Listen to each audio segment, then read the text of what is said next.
दिखाए। एक सेठानी थी, उसके नगर में एक मुनि का आगमन हुआ। वह उनकी वंदना को गई, प्रणाम किया, सेठ भी गया, श्रावक लोग दर्शन को गए, सब दर्शन करके चले गए, सेठ भी चला गया, सेठानी बैठी रही। मुनि ने कहा सब चले गए, सेठानी तुम भी जाओ। बोले गुरुदेव एक जिज्ञासा लेकर आई हूं। क्या है? मेरे मन में एक दुविधा है। क्या दुविधा है? मेरे मन में एक दर्द है, मेरे मन में एक पीड़ा है, मैं दुखी हूं महाराज। महाराज ने कहा नगर सेठानी दुखी? गरीब दुखी हो तो चल जाए, तू क्यों दुखी है? दौलत नहीं है? बोले अपार दौलत है। तो फिर क्यों दुखी है? महल बहुत बड़ा है, नगर सेठानी है, जितना पैसा मेरे पास उतना नगर में किसी के पास नहीं है, फिर दुखी क्यों है तो सेठानी? बोले एक दुख मुझे चुभता है, बहुत ज्यादा पीड़ा देता है, दर्द देता है। बोले क्या दुख है तुझे? बोले बरसों बीत गए, निसंतान हूं, मुझे संतान सुख नहीं है महाराज, क्या वो मुझे प्राप्त होगा? मुनि ने कहा अवश्य होगा। इतना सुना कि कानों में जैसे अमृत घुल गया हो, रोम रोम रोमांचित हो गया। झूठे ना होए मुनि के बैना। मुनि ने कह दिया इसका मतलब होगा या नहीं होगा। सेठानी जैन थी, उसने कहा गुरुदेव क्या बोल रहे हैं आप? बोले अवश्य पुत्र होगा तुझे। पुत्र होगा मुझे? आंखों से अश्रु की धारा छल छल करके बह गई, ऐसा लगा जैसे पुत्र हो ही गया हो। मुनि ने कह दिया, दर्द दुखती रूह पर हाथ रख दिया। मुनि ने कहा तुझे अवश्य पुत्र होगा, अवश्य पुत्र होगा, मैं पुत्रवती बनूंगी, मुझे मां का सुख मिलेगा, मुझे संतान का सुख मिलेगा, अवश्य मिलेगा। लेकिन जैसे ही लेकिन कहा ना, चेहरा उतर गया सेठानी का। लेकिन क्या मतलब गुरुदेव? तू आगे का बर्दाश्त नहीं कर पाएगी। ये संसार है, यहां सुख का हाथ पकड़ के दुख भी साथ में आता है। हमेशा सुख नहीं रहता, हमेशा दुख नहीं। तू बहुत सुखी हो रही है, प्रमुदित हो रही है, लेकिन तेरे साथ साथ एक दुख भी आने वाला है। बोले क्या दुख आएगा? बोले इधर तेरा पुत्र होगा, उधर तेरा पति दीक्षा को धारण कर वो सन्यास ले लेगा। पति सन्यास, पति जाए और पुत्र हो, किसे चुनोगी आप? पति को या पुत्र को? जीवन भर की अभिप्सा है कि मां बनूं, मां बनूं, मां बनूं। मां बनने का समय आया, पति का वियोग, वो दीक्षा धारण कर लेगा। नियति को कोई नहीं रोक सकता है। क्या कहती सेठानी कि मुझे मां नहीं बनना है? क्या कहती कि मेरे पति को दीक्षा नहीं लेने दो? दुविधा में फंस गई। नियति विधिना तेरे लेख किसी से कहे न जा, जो होना है सो। सेठानी तू चिंता मत कर, तू कुछ भी नियति में फेर बदल नहीं कर सकती, जो होना है वह होकर ही। अब तू कहे कि पुत्र नहीं चाहिए तो ऐसा भी नहीं होगा, पुत्र तो तुझे होगा। और यहां पुत्र हुआ और वहां पति दीक्षा को धारण कर ले। दुविधा में फंस गई सेठानी। वरदान मिला या अभिशाप मिला, कुछ समझ ही नहीं पाई। खुशी लेकर के जाऊं या दुख लेकर के जाऊं? घर जा रही है अनमने मन से, और एक दिन सेठानी गर्भवती हो गई। मालूम है? गूढ़ गर्भ हुआ। गूढ़ गर्भ जानते हो? जिसमें उदर वृद्धि नहीं होती है, ऐसा लगता है वो गर्भवती है या नहीं है। गूढ़ गर्भ, तीर्थंकरों की माताओं को भी गूढ़ गर्भ होता है। उनकी त्रिवली जो सलवटे हैं पेट की, वो मिटती नहीं है 9 माह तक, ध्यान रखा। गूढ़ गर्भ हो गया सेठानी को। सेठ को पता ही नहीं। सेठानी ने कहा कि बताया कि ये गया, क्या करूं? नहीं बताया। अंतिम समय आया, 9 मास पूर्ण हुए। सेठानी ने कहा मेरा स्वास्थ्य सही नहीं है सेठ जी, मैं कुछ दिन किसी से मिलना नहीं चाहती हूं, मैं आराम करना चाहती हूं। सेठ बहुत चाहता था। उसने कहा कोई बात नहीं, नीचे जो तलघर है ना, उसमें तेरी व्यवस्था करा देता हूं। 1 महीने तलघर के अंदर रही। सेठ से कहा मैं किसी से मिलना नहीं चाहती हूं। सेठानी तो दिन गिन रही थी ना कि संतान होगी, पति को पता नहीं चलेगा, ध्यान रखना। कहां तक छुपोगे? सेठानी ने 9 महीने बाद बच्चे को जन्म दे दिया उस तलघर के अंदर। सेठ कहीं से बाहर से आ रहा था व्यापार करके, घोड़े पर बैठा है, क्या देखता है तालाब के किनारे से निकला दासी रुधिर के वस्त्र धो रही है, रक्त वस्त्र धो रही। सेठ ने कहा दासी ये तो मेरे घर की दासी है, ये कर क्या रही है, क्या हुआ है ये? मालूम है क्या कहा उस दासी ने कि सेठ जी क्षमा करना, तुम पुत्रवान हो चुके हो, तुम्हारे घर में पुत्र का जन्म हुआ है, बेटे का। दासी तो खुश थी कि सेठ इनाम देगा, सेठ बड़ा खुश होगा, बधाई देगा, तुम्हारे यहाँ पुत्र हुआ है सेठ जी, बरसों की इच्छाएं पूर्ण हुई। सेठ ने कहा पुत्र हुआ मेरे घर में और मुझे ही पता नहीं, मेरी पत्नी ने मुझे नहीं बताया कि मैं गर्भवती हूं। बोले सेठानी को हुआ ना? बोले हाँ। ऐसे कैसे हो गया? बोले सेठ जी गूढ़ गर्भ था उनको और उनको पुत्र का जन्म हुआ है। सेठ ने कहा धिक्कार ये संसार, जब मेरी ही पत्नी मुझसे छुपाती है, ये स्वार्थ का संसार है। सेठ ने कहा अब मुझे घर में रहने की जरूरत। इतनी सी बात में सेठ ने कहा अब सन्यास के मार्ग पे बढ़ना चाहिए। मेरी पत्नी मुझसे छुपा रही है, जिसके लिए मैंने सब कुछ किया, पूरा जीवन लगाया, इतनी स्वार्थी निकली कि मुझे नहीं बताया। दासी को पता है कि पुत्र हुआ है और मुझे नहीं पता, मुझे बताया ही नहीं। अब पुत्र खिलौना थोड़ी है कि बाजार से ले आई एक दिन में और हो गया। 9 महीने में इसने मुझे कितना छल किया, इस पगली ने कितना छल किया। 1 महीने अंदर रही नीचे, मुझे बताया नहीं कि हम संतान को जन्म देने वाले हैं। सेठ घर गया और जाकर के सेठानी से बोला लाओ ये सारी संपदा पुत्र के नाम करता हूं और मैं यहां से विदा लेता हूं। चले गए सेठ परम दिगंबर दीक्षा धारण किए, जाकर के सन्यास ले। नियति को कौन बदल सकता है? जो होना है वो होकर रहता है। सेठानी बिलख रही है पति के वियोग में। वैद्य बुलाए, ज्योतिषी बुलाए, ज्योतिषियों से कहा मेरे बच्चे का भविष्य देखो। बोले सेठानी जिस दिन तेरे बच्चे को पता चल गया कि संसार नश्वर है, उस दिन ये भी दीक्षा धारण कर लेगा। अरे सेठानी का मैं तो दोनों तरफ से लुट गई, पति भी गया और संसार के सुख ऐसे ही होते हैं। आज अच्छा होता है कल बुरा हो जाता है, आज सुख होता है कल दुख सामने आ जाता है। बड़े नाच गा के बेटे की शादी करते हो, बहू झगड़ालू आ जाती है, शादी का सारा सुख मिट्टी में मिल जाता है। संसार इसी का नाम है। करहूं तपस्या देह सो। चले गए सेठ। सेठानी ने कहा ऊपर वाले कक्ष में लाओ और मेरे पुत्र को संसार देखने नहीं मिलना चाहिए। नश्वरता देख ली तो वैराग्य ले लेगा। लाख उपाय करे, कोई लाख करे चतुराई, कर्म का लेख मिटे नारे भाई, कर्म का लेख मिटे नारे भाई। इस दुनिया में कर्म के आगे चले ना किसी का उपाय। कागज हो तो हर कोई बाँचे, कर्म न बाँचा जा।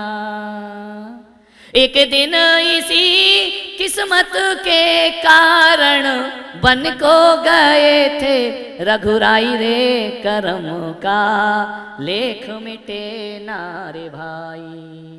जरा समझो इसकी सच्चाई रे, कर्म का। कितने हम कर्मों के लेख को बदलने का प्रयास करते हैं। नादान हैं जो परिस्थितियों को बदलने का प्रयास करते हैं। नहीं, जो होना है वह होकर ही रहेगा। बंद कर दिया कमरे में। मालूम है इतना बड़ा हो गया पुत्र, जवान हो गया, दुनिया नहीं देख लेती। मोह ने बांध लिया बंधन में, कहीं नहीं जा सकता, तो अंदर ही रहेगा। मालूम है एक दिन वहां पर राजधानी में रत्न कंबल बेचने वाला आया। रत्नों के कंबल राजा को दिखाया।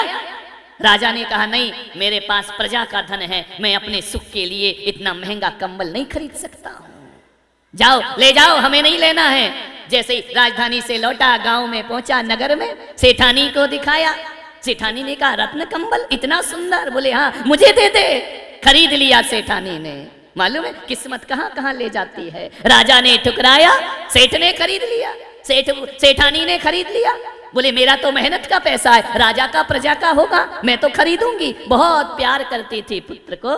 मालूम है कंबल का क्या किया? कंबल लेकर के उसकी जूतियां बना दी, रत्नों की जूतियां बच्चे को पहना रही है। ओढ़ने के लिए नहीं लिया, क्योंकि उनका बोझ वो सहन ही नहीं कर सकता था। जूतियां बना दी। एक दिन जूती छत पर सूख रही थी, एक चील आई और जूती को उठा करके ले। वो मांस समझी कि मांस का टुकड़ा होगा, लाल जूती थी, मगमल की मखमल की, उठा करके ले गई, राजा के महल में छोड़ दिया। राजा ने कहा ये किसकी जूती है? इतनी महंगी रत्न कंबल की जूतियां? अरे ये तो वही कंबल है जिसे मैं नहीं खरीद पाया। राजा ने कहा कौन है मेरे नगर में इतना धनपति, एक तो कंबल खरीदे और उसके बाद उसकी जूतियां बना दे, इतना धनाढ्य कौन है? राजा ने कहा पता करो मेरे नगर में कौन ऐसा धनपति है। पता चला एक सेठ की सेठानी है। राजा ने कहा हम मिलेंगे उससे।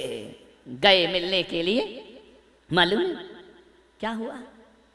जाकर के मिले, सेठानी ने बड़ा स्वागत किया। सम्राट मेरे घर आए, राजा मेरे घर आए, आरती उतारी, अंदर ले गई। राजा ने कहा ये जूतियां तुमने बनाई हैं? हाँ महाराज मैंने बनाई। किसके लिए? अरे अब कैसे बोले? बोली कि राजा कहेगा मिलूंगा, और मिला कि बेटा गया। किस्मत कैसे होती है, मैंने तो किसी से मिलने ही नहीं दिया। राजा ने कहा कि सेठानी बोलो किसके लिए बनाई है? झूठ बोले तो राजा फांसी पे चढ़ा देगा, नहीं बोले तो राजा कहेगा बोल तकदीर कहां ले जाती है। डरी डरी दबी आवाज में बोली महाराज मेरा एक पुत्र है। पुत्र है? रत्नों के जूते पहनता है, इतने महंगे, मुझे उस पुत्र से मिलवाओ। सेठानी ने कहा महाराज मैं सब कर सकती हूं, ये नहीं कर सकती हूं। ऐसा कैसा पुत्र है? जितना सेठानी मना करे राजा की जिज्ञासा उतनी बढ़ती जाए कि नहीं मैं तो देख, वो नहीं मिलेगा महाराज आपसे। क्यों नहीं मिलेगा? चोर है? अरे महाराज ऐसी बातें मत बोलो। तो क्यों नहीं मिलेगा? सेठानी ये मेरा आदेश है, हुक्म है, कहां है तुम्हारा पुत्र, हमें उससे मिलना है। सेठानी क्या करती लाचार, ले गई ऊपर कक्ष में, आरती उतारी राज की, दरवाजा खोला, जगमगा रहा है कक्ष, झिलमिला रहा है। राजा ने कहा सेठानी बहुत पैसा है तुम्हारे पास, मालूम है? आरती उतारी राजा की, क्या देखती है? उसकी आंख में बच्चे की आंसुओं की धार बह गई। सेठानी ने कहा महाराज बैठो। सरसों छिड़की, वह सरसों उचट करके उसके आसन पे चली गई बच्चे के। रानी सेठानी ने कहा महाराज भोजन करो। बोले हम यहीं भोजन करेंगे, यहीं पर लेकर के आओ। भोजन किया। क्या देखता है राजा कि बच्चा रो रहा है और सीधा नहीं बैठ रहा, ऐसा ऐसा हो रहा है, और चावल देते हैं तो यूं करता है और फेंक देता है। पूरा चावल फेंक दिया उसने। सेठानी से पूछा ये क्या करता है? बोले महाराज इसने कभी जीवन में आग नहीं देखी, इसने कभी सूर्य का प्रकाश नहीं देखा, ये रत्नों की रोशनी में पला है। आज तुम्हारे स्वागत में मैंने आरती उतारी ना, तो उसके ताप से इसकी आंख में आंसू आ गए। महाराज ये देखता नहीं है कि दीपक क्या होता है, इसने कभी इस कक्ष से बाहर नहीं जाता। देखो ना महाराज पूरा कमरा रत्नों से चमक रहा है, दमक रहा है। महाराज ने कहा ये हिल क्यों रहा, सीधा क्यों नहीं बैठता? बोले वो जो राई का दाना है ना, वो इसके आसन में चला गया होगा, वो इसको चुभ रहा है। राई का दाना चुभ रहा है? बोले हाँ। इतना सुकुमार? बोले हाँ। तो बोले ये चावल फेंक क्यों रहा है? बोले ऐसे चावल नहीं खाता ये, रात को तालाब में कमल पत्र में चावल को गलाना पड़ता है, फिर चावल पकता है, फिर ये खाता है, ये कठोर चीज नहीं खा सकता अपनी जुबान से। महाराज ने कहा ऐसा पुत्र, कंचन सी काया, इतना गुलाब जैसा कोमल कोमल बदन जिसका पंखड़ियों जैसा, लाल लाल गुलाबी रंग, बहुत सुंदर पुत्र है तुम्हारा। राजा ने देखा और चला गया। पुत्र ने पूछा माँ ये कौन थे? बोले तू चुप कर, कोई नहीं थे, ऐसे ही थे। बच्चे ने कहा छोड़ो क्या करना है। दरवाजा बंद कर दिया। किस्मत मालूम है क्या हुई? पीछे उद्यान था, पिताजी मुनि महाराज विहार करते करते उद्यान की तरफ आ गए।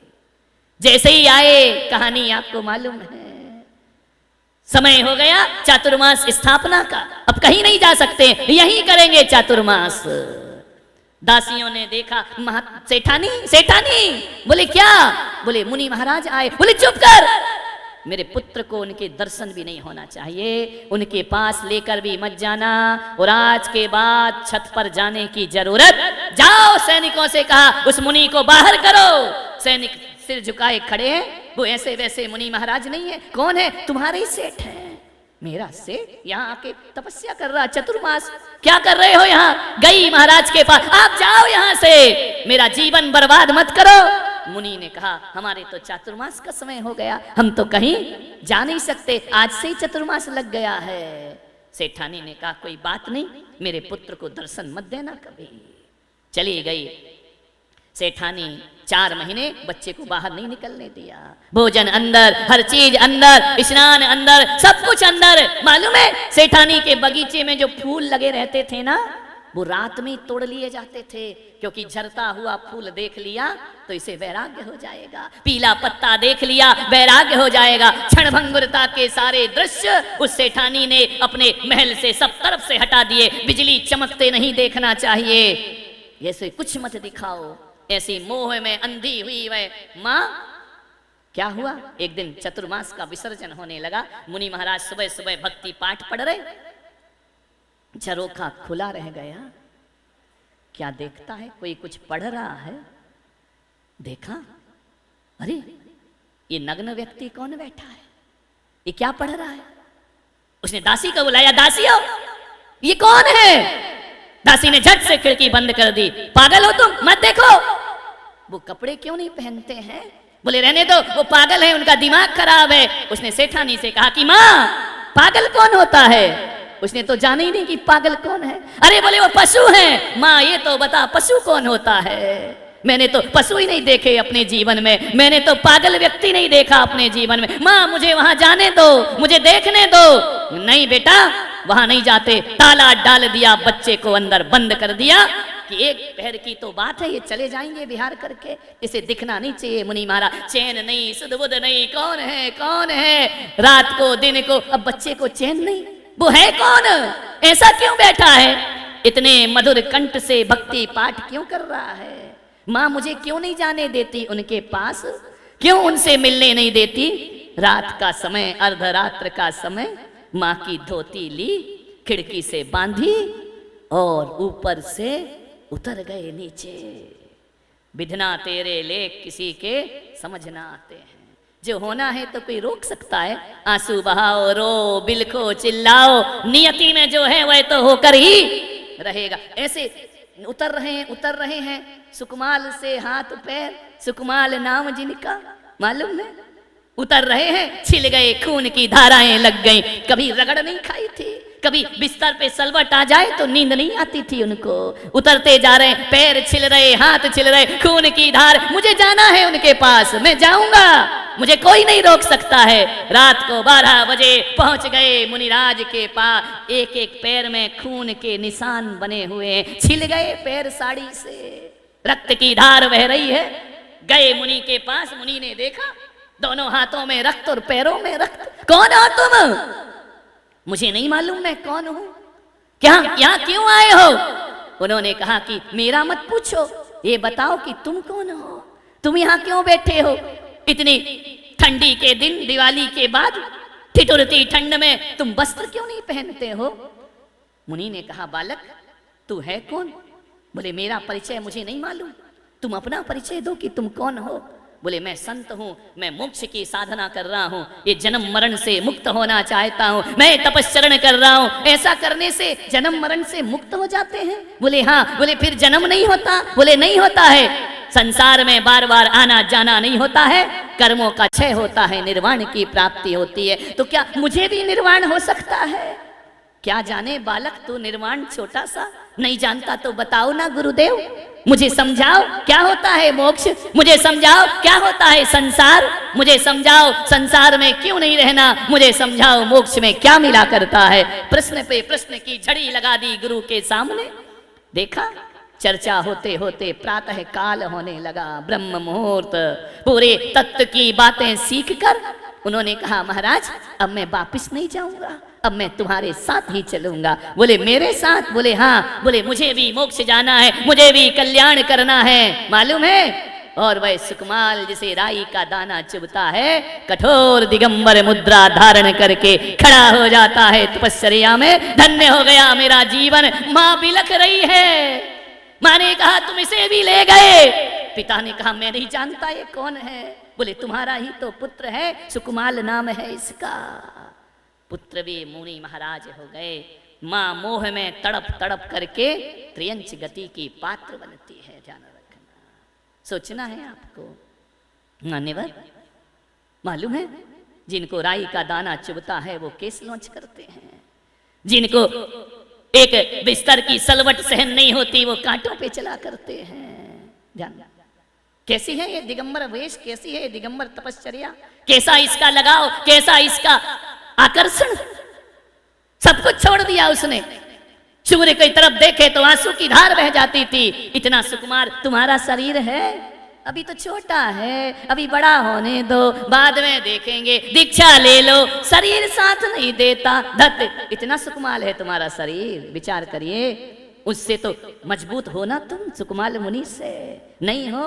राई का दाना चुभता है, अरे रामलाल चटाई पे खर्राटे मार के सोता है, तुझे क्या राई का दाना चुभेगा? विचार करिए, सोचना है आपको, विचार करना है। उठाए नहीं उठता है सवेरे, कहता मुझ में ताकत नहीं है। सुकुमार मुनि महाराज, विचार करिए, ककड़ी पर पैर रख दें तो जुकाम हो जाता था उनको। यहाँ एक एक पाव खा रहा है और कुछ नहीं हो रहा है, और कह रहा है दीक्षा की ताकत नहीं है मुझ में।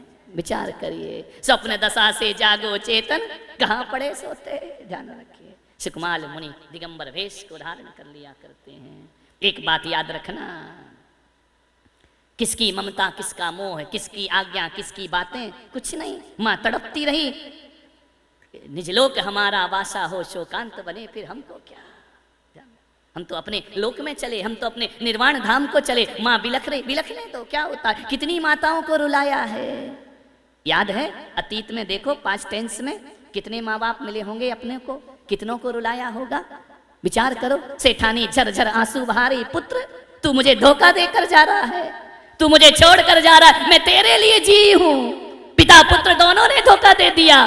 मालूम है क्या बोले सुकुमार मुनि? माँ तेरे जैसी कितनी माताएं रुलाई हैं मेरे। अब मैं वचन देता हूं, अब किसी और माँ को नहीं रुलाऊंगा, अब किसी माँ की कोख में नहीं जाऊंगा। मुझे निर्वाण को प्राप्त करना है, मुझे मोक्ष में जाना है। कितनी पत्नियों को रुलाया, कितने बच्चों को रुलाया। ये पहला परिवार है क्या? अंतर में दृष्टि डालो, कितने परिवार बिछड़े होंगे। अनादि काल से इस जीव ने कितनों से नेह किया होगा, कितनों से मोह किया होगा, कितनों से लगाव किया होगा। कहाँ है वो पिछले माँ बाप हैं? पता ठिकाना है उनका? कुछ नहीं है ना। तुम्हारे पुरखे चले गए, तुम्हारे बाप दादे गोदी में लेकर घूमते थे ना, मेरा पोता मेरा ब्याज। कोई एड्रेस दे गए तुमको कि बेटा मैं तुझे बहुत प्यार करता हूं, मर जाऊं तो इस पे मिस कॉल कर देना? दे करके गए हैं क्या? कोई पता ठिकाना है क्या? ढूंढो जाओ, कहाँ हैं पुरखे जो तुमको प्राण से प्यारे थे, जिनके बिना वो नहीं रहते थे, जिनके बिना तुम नहीं रहते थे। अब रह रहे हो ना, वो भी गए और हम भी आराम से। क्या व्यर्थ की बातें करना, पुरुषार्थहीनता की। बच्चों का क्या होगा, पत्नी का क्या होगा, इसका क्या होगा? पागल हो क्या? एक काल का गाल पर पड़ेगा ताल, सब रह जाएगा। ध्यान रखना, आंख मूंदते ही सब रिश्ते टूट जाते हैं, माँ बहन बच्चे बीबी छूट जाते हैं। ध्यान रखना।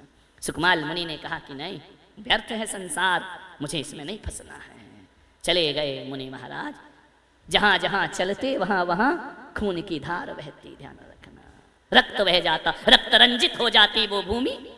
बोलिए, जिसको राई का दाना चुभ रहा है, 3 दिन तक स्यारनी पैर खाती है। सुकुमार खड़े रहते हैं आत्मा के ध्यान में। वही शक्ति कहां से आ गई? कहां से आ गया ये सामर्थ्य? कहां से आ गई ये ताकत कि स्यालनी खा रही है, वो ध्यान में बैठे हैं। ध्यान रखना, सोचो क्या ताकत नहीं है तुम में? सुकुमार से तो ज्यादा होगी ना।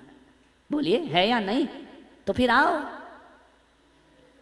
प्रवचन तो बहुत अच्छा लगा महाराज, वो लास्ट वाली लाइन गड़बड़ थी कि आओ, ये मजा नहीं आया हमको। ध्यान रखना, विचार करिए, सोचना। हमसे चाय नहीं छूटती, धत्य की मौत शरीर छीन लेगी तो उससे चाय नहीं छूटती।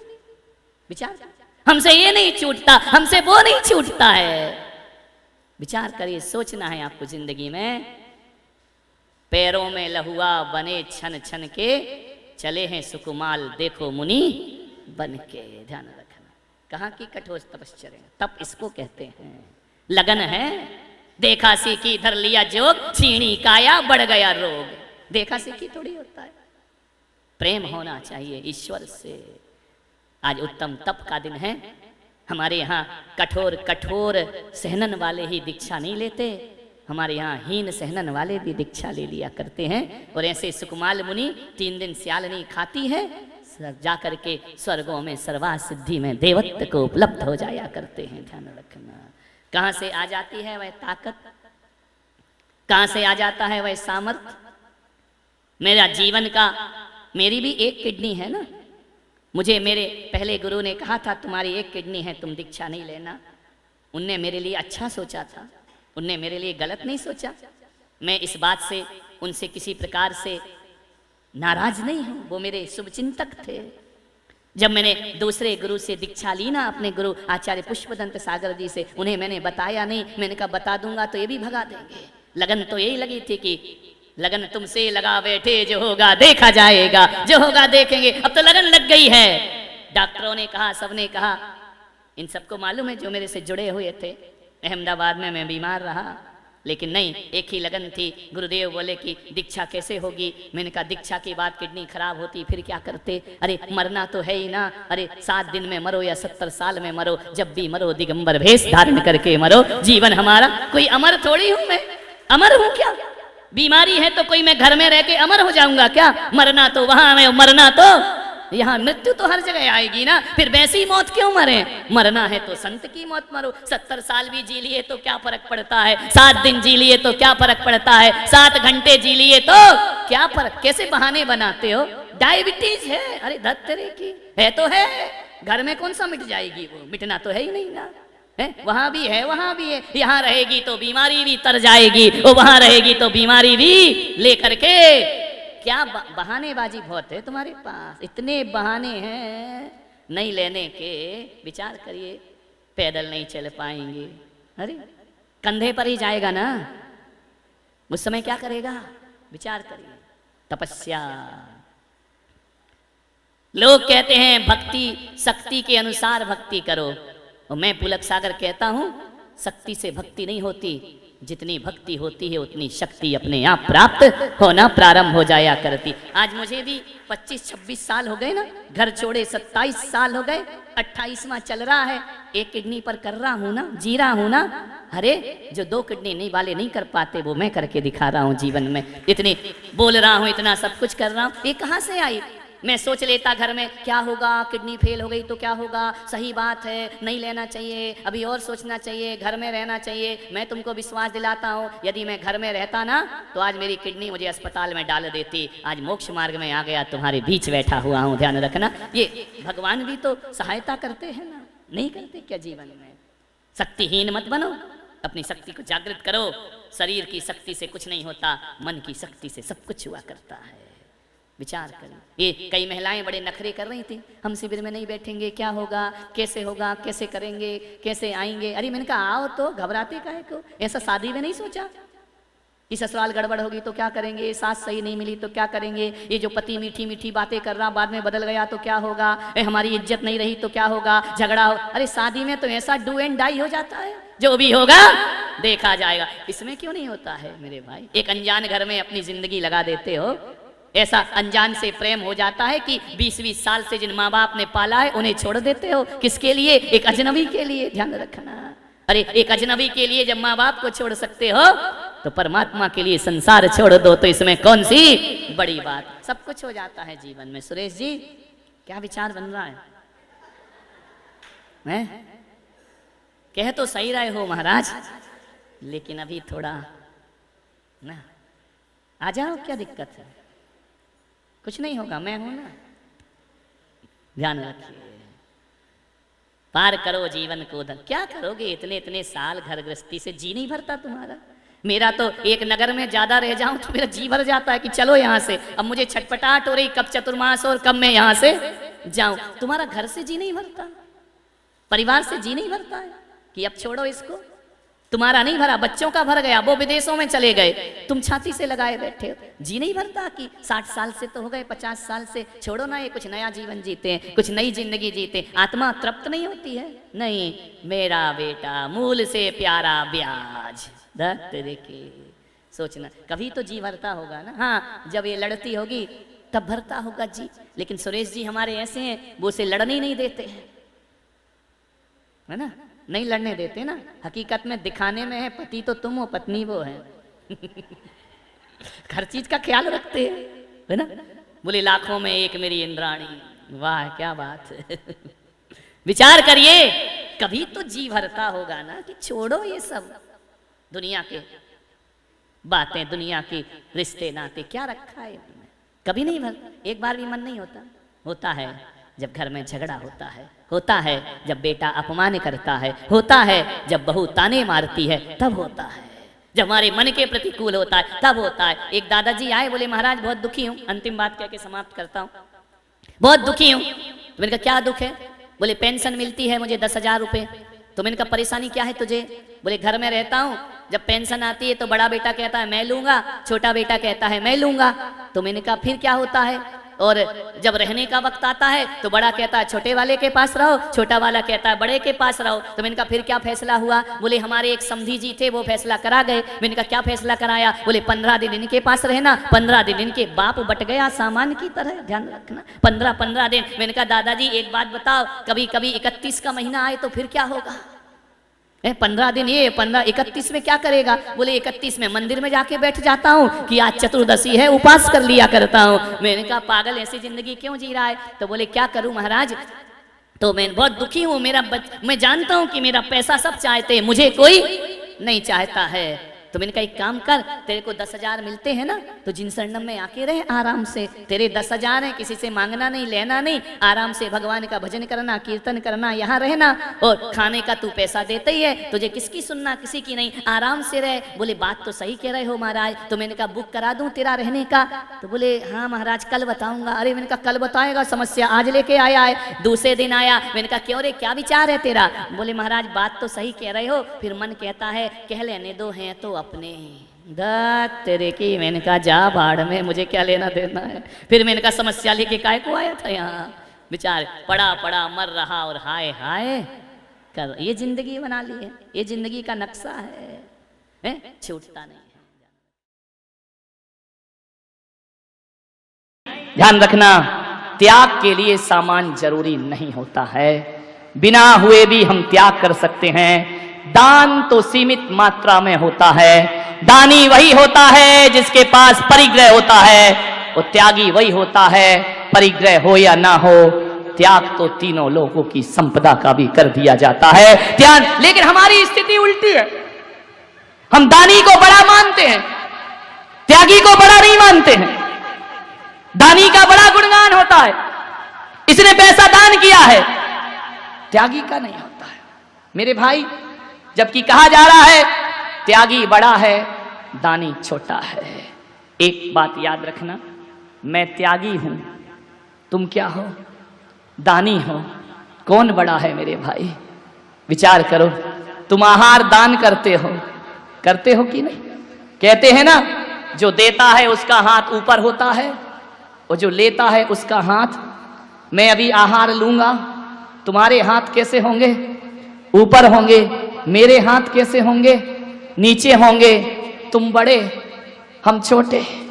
ध्यान रखना, लेकिन याद रखना, ज्यादा बेहोशी में मत जी लेना कि हम बड़े हो गए तुम छोटे हो गए।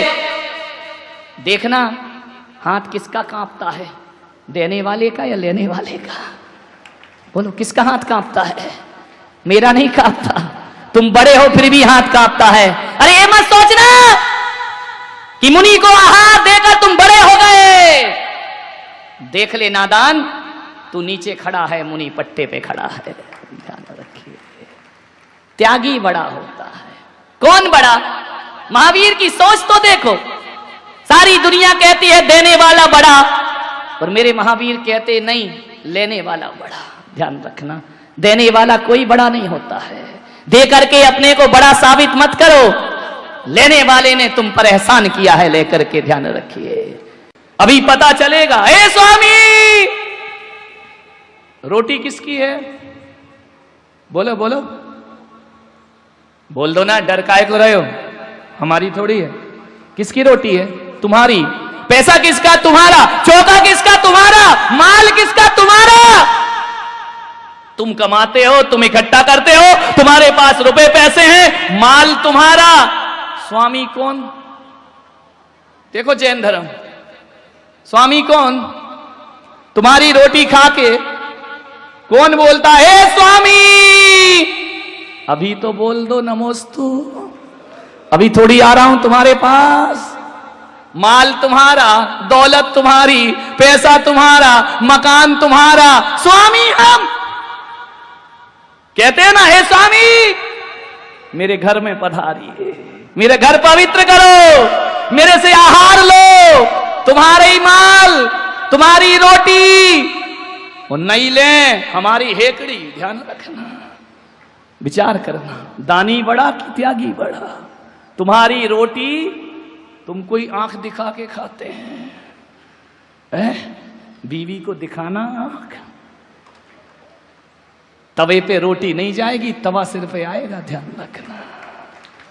मान्यवर बाहरी मालकियत, बाहरी बादशाहत, चाहे गई चिंता मिटी, मनवा वे परवाह, और जिनको कुछ नहीं चाहिए वो शाहन के शाह हो गए। ध्यान रखना। अनिल शाह नहीं है क्या? तुम अनिल शाह है और हम शाहों के शाह, बेताज बादशाह है। यूं तो कहने को मेरे सिर पर कोई ताज नहीं है, मगर कौन सा वो दिल है जिस पर मेरा राज नहीं है। मान्यवर सोचिए, त्यागी, त्याग अलग चीज है। त्याग से पाप का मूलधन चुकता है और दान से पाप का ब्याज चुकता है।